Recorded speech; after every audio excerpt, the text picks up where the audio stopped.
ಕೂಟಕ್ಕೆ ಕುರುಹಾದುದನೆಂದರಿಯದೆ ಆತ್ಮಕ್ಕೆ ಹರಿವಾದುದನೆಂದರಿಯದೆ ಬಂದನೆಂಬ ಕೈಲಾಸವೆಂಬ ಸೂತ್ರದ ಒಳಗಿಗೆ ಮಾರು ಹೋದಿರಲ್ಲ. ಜ್ಯೋತಿ ಕೈಯಲ್ಲಿರಲು ಕತ್ತಲೆಯ ಮಾತೇಕೆ, ಪರುಷ ಕೈಯಲ್ಲಿರಲು ಕೂಲಿಯ ಮಾಡಲೇತಕ್ಕೆ. ಕ್ಷುತ್ತು ನಿವೃತ್ತಿಯಾದವಂಗೆ ಕಟ್ಟೋಗರದ ಹೊರೆಯ ಹೊರಲೇತಕ್ಕೆ. ನಿತ್ಯ ಅನಿತ್ಯವ ತಿಳಿದ ಮರ್ತ್ಯ ಎಂಬುದು ಭಕ್ತಂಗೆ ಮುಕ್ತಿಯಲ್ಲ.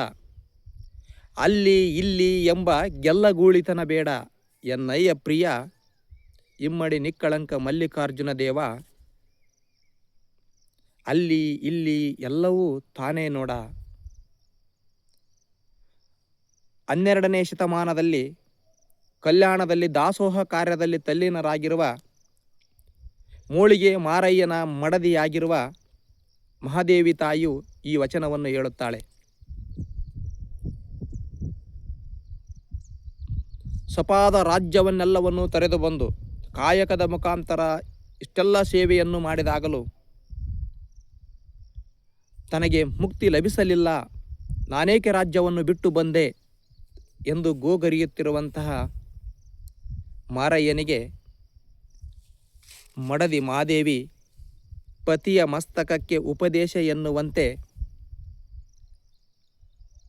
ಭಕ್ತನಾದವಂಗೆ ಸರ್ವಸ್ವವನ್ನು ತ್ಯಜಿಸಿದವನಿಗೆ ಅಲ್ಲಿಯೂ ಇಲ್ಲ ಸ್ವರ್ಗಲೋಕ ಮರ್ತ್ಯಲೋಕ ಇದ್ಯಾವುದು ಬೇಡ, ನಿಂತ ಜಾಗವೇ ಸ್ವರ್ಗ, ಮಾಡುವ ಕಾಯಕವೇ ಮೋಕ್ಷ ಎನ್ನುವ ರೀತಿಯೊಳಗಡೆ ಉಪದೇಶವನ್ನು ಮಾಡುವಂತಹ ರೀತಿ ಇದೆಯಲ್ಲ, ಇದು ಆದರ್ಶ ನಾರಿಮಣಿಯ ಸಂಕೇತ ಮಹಾದೇವಿ ತಾಯಿಯ ಈ ವಚನ.